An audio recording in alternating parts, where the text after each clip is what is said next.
Okay, now we are talking about physics first or BSc first year.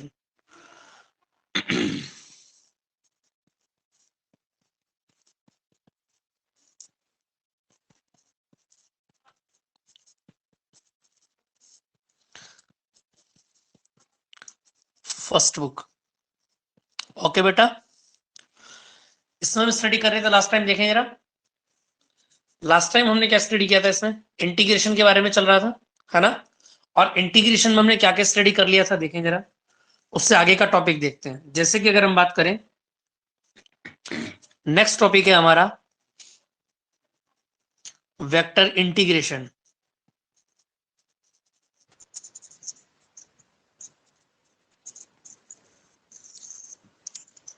ठीक है बेटा, voice clear आ रही है ना बेटा? हाँ जी भैया। ठीक है, वेक्टर इंटीग्रेशन क्या होता है देखेंगे यार। वेक्टर इंटीग्रेशन बेटा 3 टाइप का होता है, आप ध्यान रखेंगे। ठीक है, और तीनों टाइप कौन कौन सी होती हैं ध्यान रखेंगे आप। एक तो होता है आपका क्या, लाइन इंटीग्रेशन। ठीक है, एक होता है सरफेस।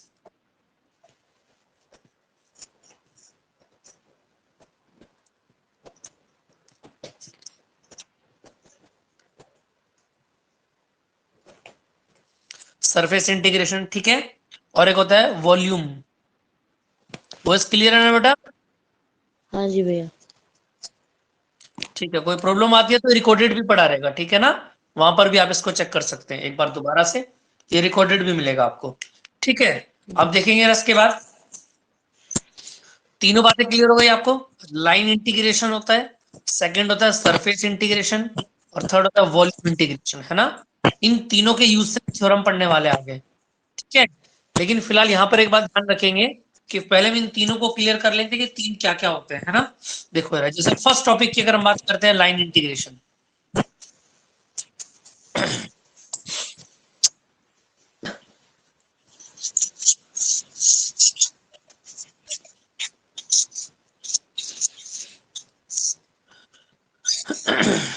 देखेंगे यार, फर्स्ट पॉइंट है हमारा line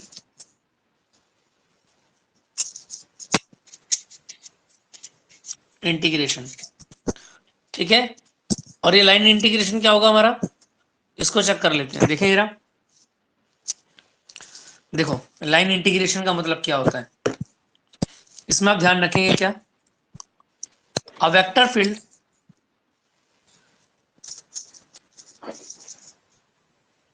is represented by the flux। ठीक है, by the flux lines. Flux lines इसको आप लिखेंगे। ठीक है, अगर हम यहां से बात करें, now consider a flux line. ठीक है, देखो जैसे अगर हम यहां से माने क्या, हम यहां से मान के चलते हैं कि ये एक फ्लक्स लाइन हमको मिली है। ठीक है, जिसको हम क्या बोलते हैं, पी क्यू। ठीक है, और एग्जैक्ट यहां पर एक पॉइंट मैंने आपका लिया है जिसके मैं बोलूंगा वेक्टर डीएल, है ना? हम लाइन इंटीग्रेशन की बात कर रहे हैं, ध्यान रखेंगे आप। तो एक सर्फेस, एक सीधी लाइन की बात कर रहे हैं। लाइन इंटीग्रेशन यानी एक सीधी लाइन की बात करेंगे, है ना? अब देखेंगे आपको स्टार्ट कहां से है, पी से, और एंड कहां पर है, क्यू पर। ठीक है, और यहां पर हमने इसका एक क्या लिया है, इसका हमने छोटा सा, इसको हम अल्पांश बोल सकते हैं ना? ये छोटा पार्टिकल बोलते हैं, जिसको हमने बोला डी वेक्टर डीएल बोला है। ठीक है, अब यहां से आप ध्यान रखेंगे क्या, देखो क्या, यहां से नीचे इसको हम बोलेंगे, इसका हम नाम लिख सकते हैं क्या, ए बी, और ये जो एंगल बनेगा इस एंगल को हम बोलेंगे थीटा। ठीक है, अब इसके बारे में बात कर रहे थे, क्या क्या इसमें बोला है, देखो consider a flux line P Q in a vector field vector A. ठीक है, ये पूरा का पूरा वेक्टर हमने माना है। ठीक है, अब यहां से आप ध्यान रखेंगे क्या, लेट थोड़ी सी थ्योरी है इसमें, इसको आप ध्यान रखेंगे। वेक्टर ए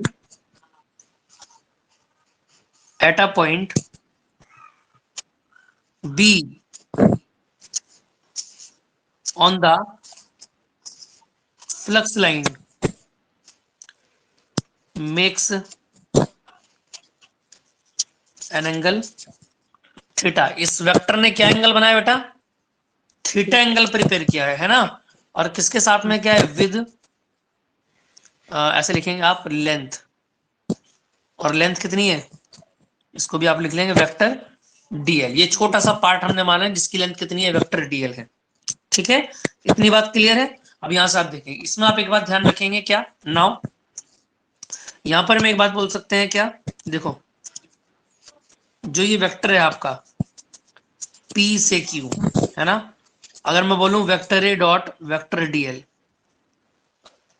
कुछ समझ में आ रहा है आपको? फिर दोबारा से देखना, एरिया क्या है? वेक्टर ए है, और ये वेक्टर किस पॉइंट के ऊपर है? बी के ऊपर एग्जिट करता है ना।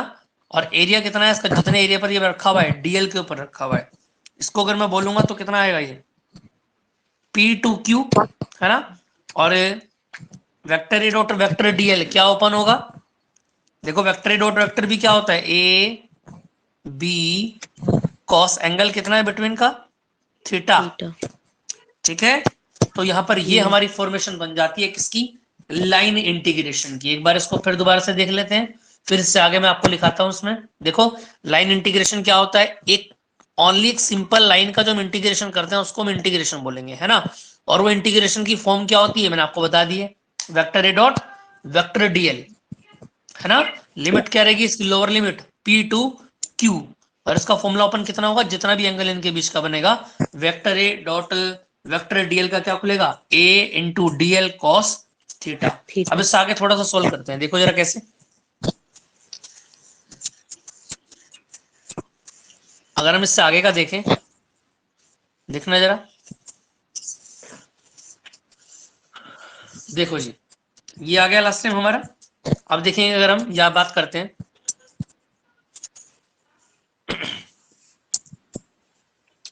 देखो यार इसमें क्या क्लियर करेंगे। अब इससे आगे अगर हम देखें यहाँ पर, इसमें एक बात आप ध्यान रखेंगे, now by the Cartesian coordinate, जिसको हम कार्तीय घटक भी बोलते हैं है ना, एक्स वाई और Z.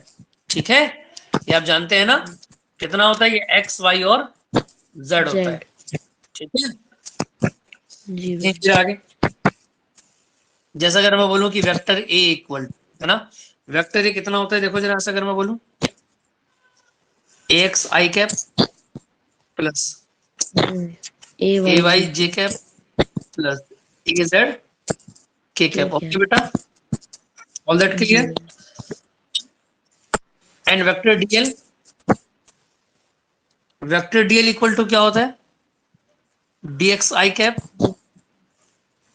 D y j cap and d z k cap. That clear. जी नाउ भैया। देखो हमको क्या चाहिए, देखो a into a dot dl चाहिए ना। तो सबसे पहले हम एक काम करते हैं, वेक्टर ए की डॉट कर देते हैं वेक्टर डीएल के डी साथ में, एल। इसकी और इस दोनों की जब डॉट निकालते हैं आप, तो क्या होगा बताना जरा। डायरेक्ट पुट कर सकता हूं मैं यहां से, भाई आई के साथ डॉट करेंगे तो 1 हो जाएगा। तो एक्स एक्स कितना आ जाएगा? X into d x. D x, और वाई के साथ में क्या? A y into d d y, y. और के साथ में कितना आएगा? A into. A z. D z. इतनी बात है ना। हाँ जी। इसके बाद हम क्या कर रहे हैं? बोथ साइड का इंटीग्रेशन है ना, टेकिंग बोथ साइड इंटीग्रेशन। समझ में आ रहा है? जब हम बोथ साइड का इंटीग्रेशन करेंगे तो हमको क्या मिल जाएगा? जो हमको फाइंड करना था। ऐसे करें जरा, देन कितना आएगा? P2Q, और ये कितना आएगा? Vector A dot vector DL D L. Equal to आएगा P2Q। इस पूरी की पूरी वेरिएशन को लिख दो आप यहाँ पर, कितना बन जाएगा बोलो? A x d x plus d. A y d y plus a z और इंटू डी dz, dz पूरा का पूरा ब्रैकेट में कर ले, है ना। और ये क्या बन जाएगा आपका इक्वेशन नंबर 1 आपको मिल जाएगा। बोलो जरा, इतनी बात क्लियर हुई या नहीं?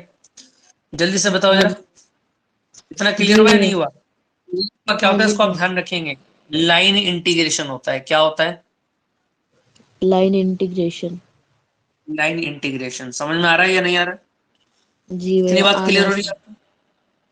हाँ ठीक जी है। भैया। अब देखो, इसके बारे में एक थोड़ी सी बात और क्लियर कर लेते हैं। लाइन इंटीग्रेशन में क्या क्या होता है, इसके एक दो एग्जांपल हम देख लेते हैं। ठीक है। इन सब की जरूरत पड़ेगी हमको जब हम थ्योरम वगैरह आगे स्टडी करेंगे। ठीक है। ये सब हमको क्लियर होने चाहिए कि क्या क्या होता है। अगर हम बात करें, देखना जरा, इसी के नीचे लिखेंगे आप एग्जाम्पल नंबर 1। इसका फर्स्ट एग्जाम्पल क्या होता है, देखो जरा, इफ अ फोर्स, कोई भी एक फोर्स ले लेते हैं, है ना, वेक्टर एफ ऑन अ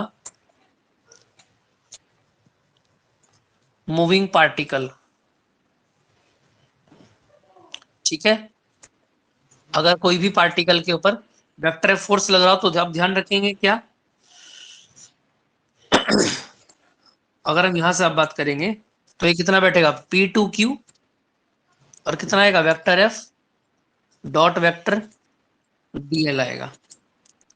ठीक है। समझ में आ रहा है? समझ में आ रहा है नहीं आ रहा है? तो हाँ यही जी हमारा भैया। क्या बैठेगा, इंटीग्रल बैठेगा। Then is a line integration. Integration. समझ में आ रहा है? ये इसी का एग्जाम्पल है। ठीक है। इसी का एग्जाम्पल नंबर 2 अगर हम देखें, एग्जाम्पल नंबर 2 क्या आता है, देखो जरा, if an electric field vector E, है ना, between between the points p and Q, है ना, along a path P Q is, तो लाइन इंटीग्रेशन कितना आएगा बोलो जरा भाई, हमारा क्या बैठेगा, P2Q, P2 और ये कितना आएगा, vector E dot vector DL। DL, है ना। हाँ जी। ये क्या हुआ, is a line line integration. Integration. इतना क्लियर हो गया? इसको आप ध्यान रखें, लाइन इंटीग्रेशन क्या होता है, यानी ध्यान रखना, जो भी आपको क्वांटिटी दी जाएगी इन वेक्टर, उसका डॉट करना है आपको डीएल के रेस्पेक्ट में। ठीक है। जब इसका आप डॉट कर देंगे और लिमिट आप ध्यान रखेंगे P2 की, वो लिमिट आपको देगा जो भी देगा, है ना। ठीक है। उसको आप क्लियर करके ध्यान रखेंगे। इतनी बात क्लियर हो गई? यहां तक समझ में आ गया? अब इसमें आप एक हाँ नोट और लिखेंगे, इसमें एक नोट और डालेंगे आप, है ना। और नोट में हमको लिखना क्या है, देखो जरा, ये कई बार हमको जरूरत पड़ती है। अगर हम बात करें क्या, देखो जरा, इसमें आप ध्यान रखेंगे, इफ द लाइन इंटीग्रल, ठीक है, of vector a between the points p and Q, ठीक है, does not depend on the path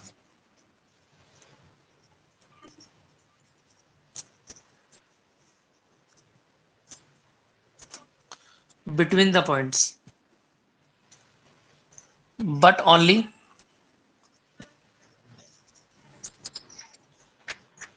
depends on the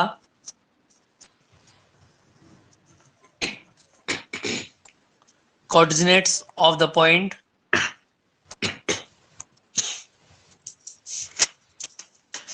P and the point Q. The vector field is said to be a conservative field. ये main जो हमने बात लिखी है वो किसके लिए लिखी है हमने, इस कंजर्वेटिव फील्ड के लिए लिखी है, ठीक है, इंटीग्रल में, है ना। और इसको आप एक बात और बोल सकते हैं, और यहां पर इसको ऐसे लिखते हैं, सो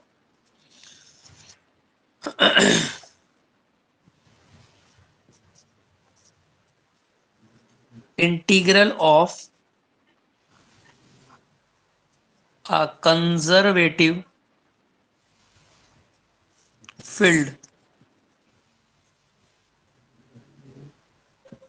along a closed path is zero.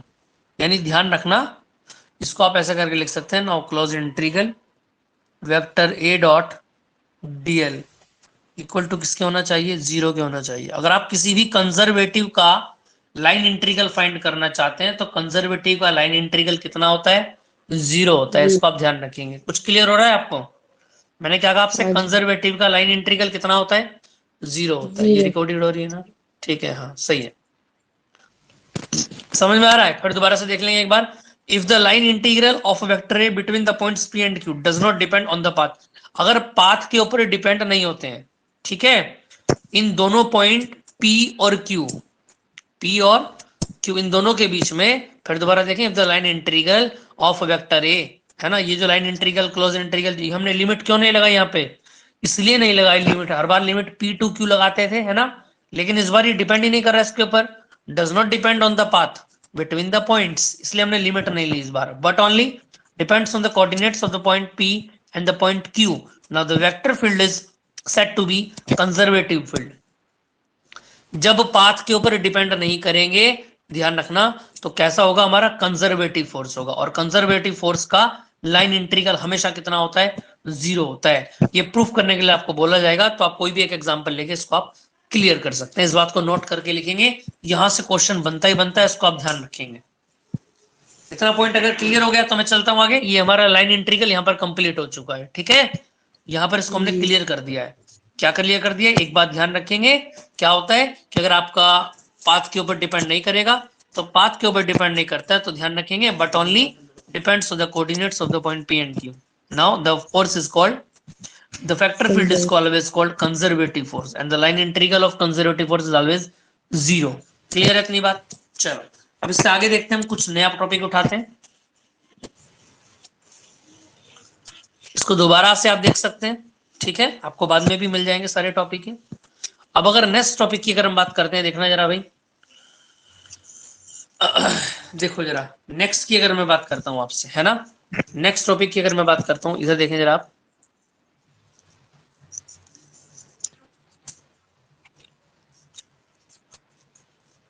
Second क्या था हमारा, सरफेस इंटीग्रेशन। इंटीग्रेशन ना बोल के आप इसको इंटीग्रल बोलेंगे, है ना, इंटीग्रेशन फिर मैथमेटिक्स की फॉर्म में आ जाता है ना, फिलहाल आप इसको क्या बोलेंगे, इंटीग्रल ही आप इसको पढ़ेंगे, है ना, वही आपको बोलना है। क्लियर है? अब सरफेस इंटीग्रल क्या होता है देखें जरा, यानी सरफेस से रिलेटेड है, सीधी सी बात तो ये है। यानी कि अगर मैं बात करता हूं आपसे,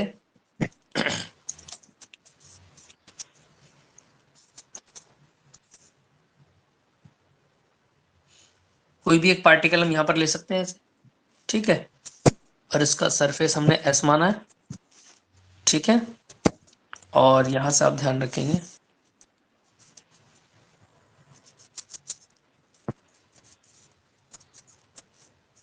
that is a point A, ठीक है, और एक डायरेक्शन पॉइंट हम यहां से लिखेंगे। आप इसको मैं भी आपको क्लियर करता हूं कि ये क्या क्या है ना, फिर आपको ये सारा क्लियर हो जाएगा कि क्या चीज में लिखी है।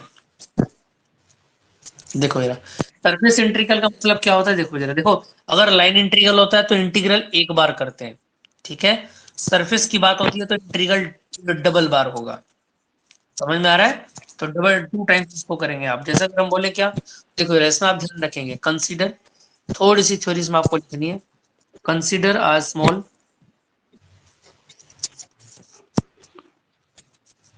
Element of area. एलिमेंट देखो पूरा कितना है ए, अगर इसका छोटा सा हम अल्पांश लेंगे एलिमेंट लेंगे तो क्या हो जाएगा, डी हो जाएगा। ठीक है, on a surface S in a vector field. ठीक है भैया, अब देखेंगे रस से आप आगे, इसमें आप एक ध्यान देंगे, इसमें एक बात और लिख लेना आप, direction of D A is along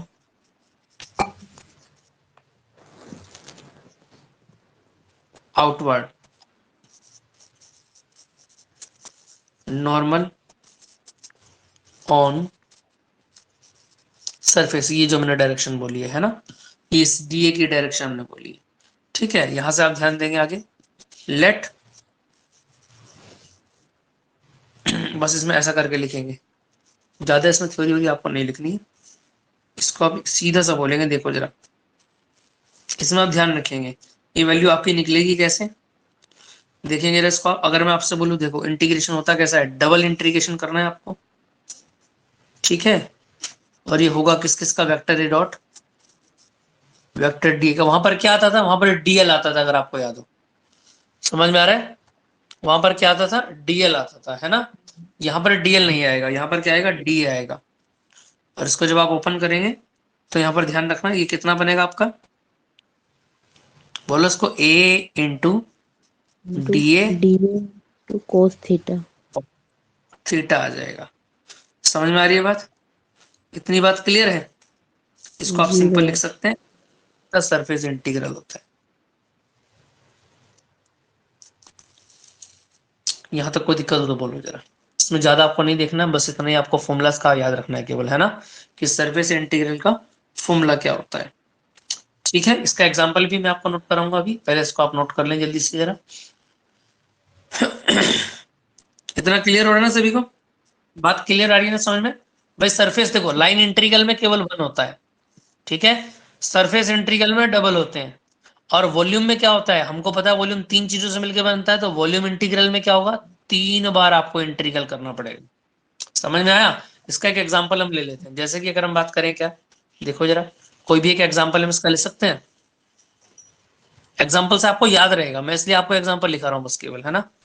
बाकी एग्जांपल लिखाने का और कोई मोटिव नहीं है, ना एग्जाम में पूछा जाएगा। आपको एग्जांपल से थोड़ा क्लियर रहेगा कि क्या क्या होता है ना। जैसे कि अगर मैं बोलूं क्या, एग्जांपल क्या होता है, देखो जरा, let if vector v is the velocity of a flowing liquid. ठीक है, देन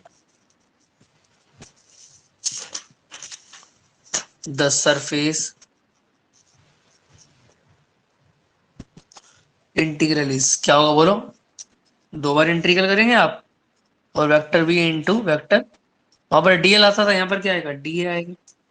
समझ में आ रही है बात, इतनी बात क्लियर हो गया। ठीक है, हाँ जी भैया। अब इसके बाद नेक्स्ट हेडिंग आप लगाएंगे, लास्ट हेडिंग है आपकी इसकी, फिर ये तीनों इंटीग्रल आपके कंप्लीट हो जाएंगे। जैसे कि अगर हम बात करते हैं, थर्ड में क्या था हमारा, वॉल्यूम इंटीग्रल। Volume integral. ठीक है, वॉल्यूम इंटीग्रल क्या होता है, मैंने आपको बताया, तीन बार आपको इंटीग्रल करना है। इसमें थोड़ा सा लिख लेते हैं, let the value of vector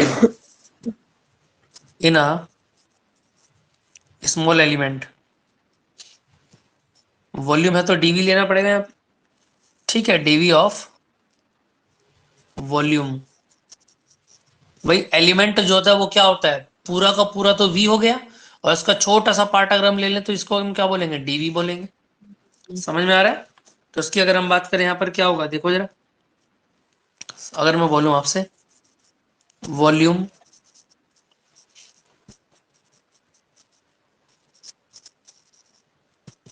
integral कितना होगा, बोलो जरा, ट्रिपल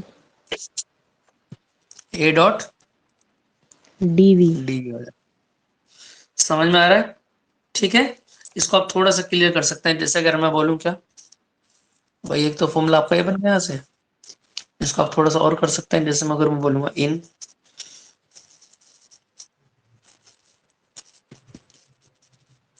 कार्टेशियन कोऑर्डिनेट, है ना?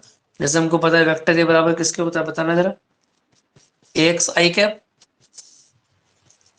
ए वाई जे कैप AYG। और ए जेड के कैप, है ना? सेकंड में अगर मैं आपसे बोलूं कि डीवी इक्वल क्या होता है, तो डीवी इक्वल टू ध्यान रखना डी एक्स डी वाई और डी जेड। समझ में आ रहा है? ये ध्यान रखना आप इसको, डीवी वाले को। तो यहां से अगर मैं बोलूंगा आपसे, क्या दिख रहा है ना यहाँ पर क्लियर? तो यहां से अगर मैं आपको बोलूंगा कि ट्रिपल इंटीग्रेशन आपको करना है ना? ए डीवी और इक्वल टू, यहाँ पर डॉट नहीं करनी है आपको, समझ में आ रही है बात? आपको केवल वेक्टर ए का इंटीग्रल करना है 3 बार, किसके रेस्पेक्ट में? वी के रेस्पेक्ट में, है ना? तो आपको 3 बार इंटीग्रेशन यहाँ पर करना है V. Now we will put the value of now. देखो ना, वेक्टर ए इक्वल टू कितना है यहाँ पर? अब यहाँ पर ये पूरा कंप्लीट आना है, दोनों की वैल्यू पुट कर देनी है। वेक्टर ए की वैल्यू कितनी है बोलो ऊपर से? A x i cap, a y j cap and a z k cap. Now the value of dv is dx dy और dz, है ना? इसको इक्वेशन नंबर सेकंड बना लेना। हालांकि इसकी इन इक्वेशन जो मैंने बनवाई है आपकी, इनकी हमें आगे जरूरत पड़ेगी, ठीक है? हमको पता होना चाहिए इक्वेशन फर्स्ट क्या था और इक्वेशन सेकंड क्या है। बाकी जो सर वॉल्यूम इंटीग्रल होगा वो यही फॉर्मूला आपका रहेगा। इतना समझ में आया आपको या नहीं आया, जल्दी से बताओ जरा। कुछ क्लियर समझ हाँ में आ जी रहा है भैया। आपको? जी समझ भैया। में आ रहा है? हाँ जी। क्लियर है ना? ठीक है, आज केवल इतना ही रखेंगे। ये 3 इंटीग्रेशन की फॉर्म मैंने आपको बताई है। बाकी से आगे जो टॉपिक चलेंगे हमारे, वो डाइवर्जेंस थ्योरम चलेगा, ठीक है? और स्टोक थ्योरम हमारा स्टडी करेंगे हम इसमें, ठीक है ना? और भैया। इसमें तीसरी भैया। ग्रीन्स, ये 3 थ्योरम आपको ध्यान रखनी है, मोस्ट इंपोर्टेंट है। कौन कौन सी बताई मैंने आपको? गॉसिस डाइवर्जेंस थ्योरम, है ना? और सेकंड बताइए आपको स्टोक थ्योरम, और थर्ड मैंने आपको कराई है ग्रीन्स थ्योरम, ठीक है? तीनों में से एक थ्योरम पक्का एग्जाम में मिलेगी, इसका ध्यान रखेंगे। तीनों याद कब होंगी? जब आपको ये सब याद, है ना? इंटीग्रल क्या होता है ना? सरफेस इंटीग्रल क्या होता है? और वॉल्यूम इंटीग्रल वॉल्यूम। क्या होता है? इंटीग्रल आपको याद कर लेना है। नेक्स्ट वीडियो में मैं आपको कंप्लीट कराऊंगा, ठीक है? कि गॉसिस थ्योरम क्या होता है और स्टोक थ्योरम क्या होता है, ठीक है बेटा? ठीक है। All that clear? जी भैया। ठीक है बेटा, इसको आप कितना ही रखेंगे केवल, ठीक है? ओके बेटा।